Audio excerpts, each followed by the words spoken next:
bisa disebut ngaji nafsu, mengkaji nafsu. Ngaji itu membuat nafsu kita itu berharga.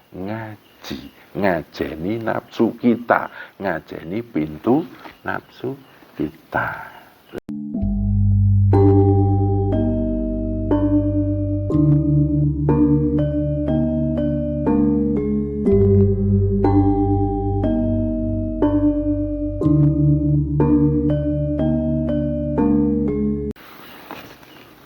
Assalamualaikum warahmatullahi wabarakatuh. Alhamdulillahirabbil alamin. Allahumma sholli wa sallim ala sayyidina Muhammadin wa ala alihi wa ashabihi ajma'in, amma ba'd. Sedulur semuanya, pada malam hari ini kita akan mencoba melanjutkan topik pembahasan kita tentang tata cara zikir di majelis kita. Dan kemarin sudah kita bahas tentang tata cara bertafakur, bertawakuf, atau bahasa Indonesianya adalah tata cara bersemedi atau meditasi. Beberapa sebutan tapi maknanya hampir sama. Kemudian kemarin kita sudah membahas tentang tata cara zikir raga wadak atau zikir kewadakan. Dan kita juga membahas tentang tata cara zikir latifah. Kita semuanya sudah paham bahwa yang namanya tafakur, tawakuf, semedi ataupun meditasi itu titik kefokusannya adalah membangun ketenangan pribadi, ketenangan hati, ketenangan jiwa. Zikir kewadakan, titik kefokusannya adalah di raga wadak kita, raga turab kita, di kewadakan kita ini, dari ujung rambut sampai ujung kaki. Kemudian zikir latifah itu titik kefokusannya adalah di raga latif kita. Raga ini ada dua lapis, raga wadak dan raga latif. Raga kasar dan raga halus. Dan pada kesempatan hari ini kita akan membahas tata cara zikir selanjutnya, yaitu tata cara zikir nafsu. Sedulur semuanya, kalau kita mau melakukan zikir nafsu, yang pertama kali kita zikirkan adalah pintu-pintu keluar masuknya nafsu. Kita sudah tahu semuanya bahwa nafsu lawamah itu pintunya di mulut kita. Nafsu amarah pintunya di telinga kita. Nafsu supiyah pintunya di hidung kita. Dan nafsul mutmainah itu pintunya di mata penglihatan kita. Ada juga yang mengatakan bahwa nafsu supiyah itu pintunya di mata dan nafsul mutmainah itu pintunya di hidung. Apapun sebutannya, yang jelas kita mengenal pintu-pintu nafsu itu agar kita bisa lebih maksimal untuk melaksanakan zikir nafsu. Lantas bagaimana tata caranya? Pertama kali sebelum kita melakukan zikir nafsu, kita zikirkan pintu-pintu nafsu tersebut. Lafaz yang kita ucapkan adalah La ilaha illallah. Ketika kita berzikir nafsu lawamah, kita mengucapkan La ilaha illallah di mulut kita. La ilaha illallah. kalam kita, hasil dari pintu yang namanya mulut ini, melafadzkan la ilaha illallah. Ini sudah gampang kalau ini ya. Titik kefokusannya adalah di mulut kita. Bahwa mulut ini tidak diciptakan kecuali yang menciptakan itu Allah. Kalam atau suara yang muncul dari mulut kita itu tidak diciptakan kecuali yang menciptakan adalah Allah jua. Itu. Ini berarti kita sudah berzikir di pintu nafsu yang namanya nafsu lawamah.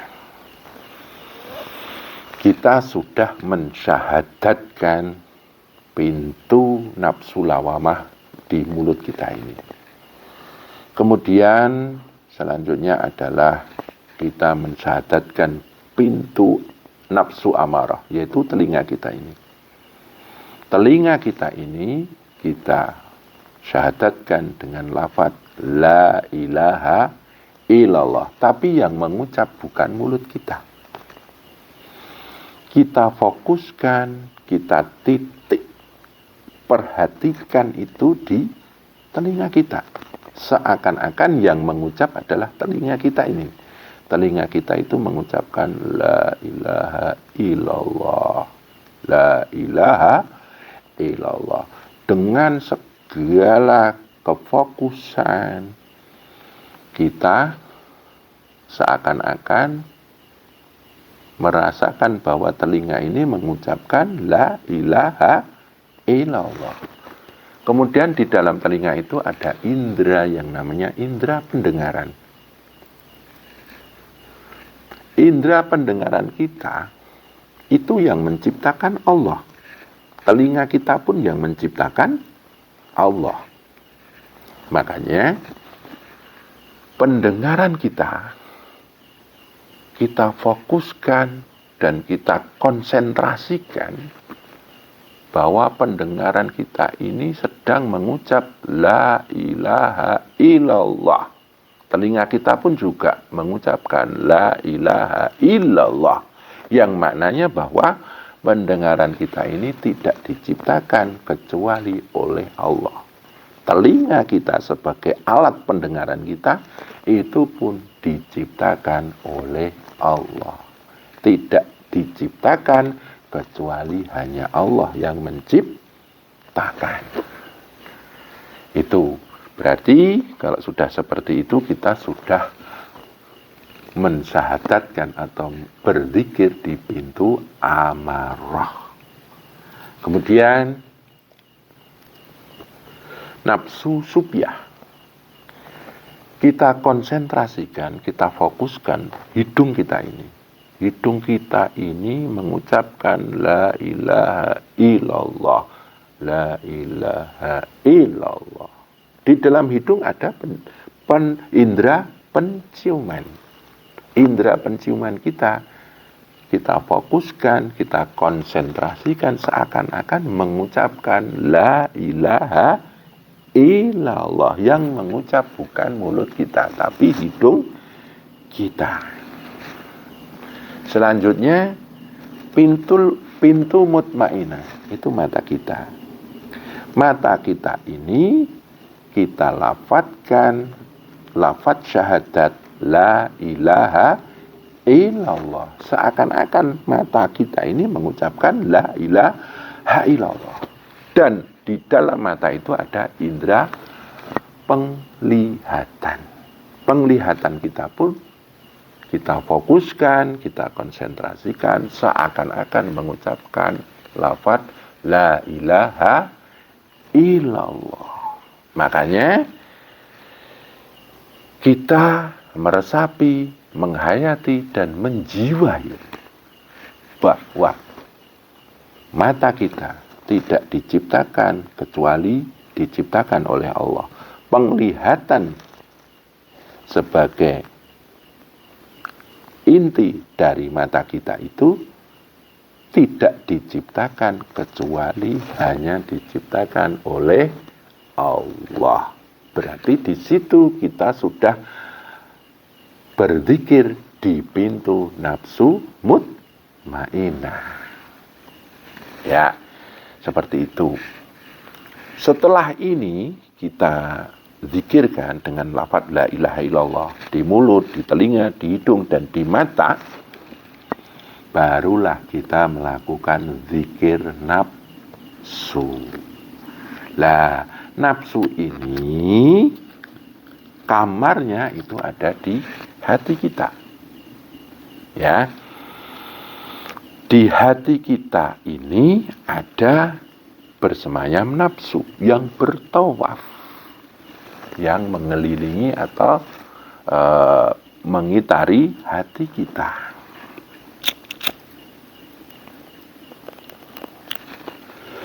Di situ ada titik latifah nafsu di dada kita ini. Ya. Ketika kita zikir nafsu ini, kita yang diucapkan adalah lafaz illallah, yang kita maknai bahwa yang ada hanya Allah. Ya. Latifah yang ada di sebelah kanan ulu hati kita, paling bawah ini adalah titik latifahnya nafsu lawamah. Kemudian di atasnya adalah nafsu amarah. Di atasnya, yang paling atas adalah nafsu supiyah. Yang di tengah ini nafsu mutmainah.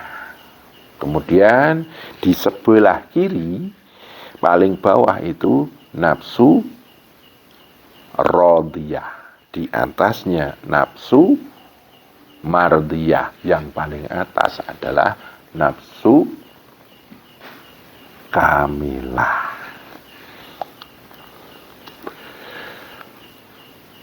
Praktek zikirnya adalah kita tembakkan di titik latifah itu. Lafadznya adalah ilallah. Kita hujamkan ke dalam dengan memaknai lafadz ilallah itu yang ada hanya Allah. Ilallah itu di titik nafsu lawamah.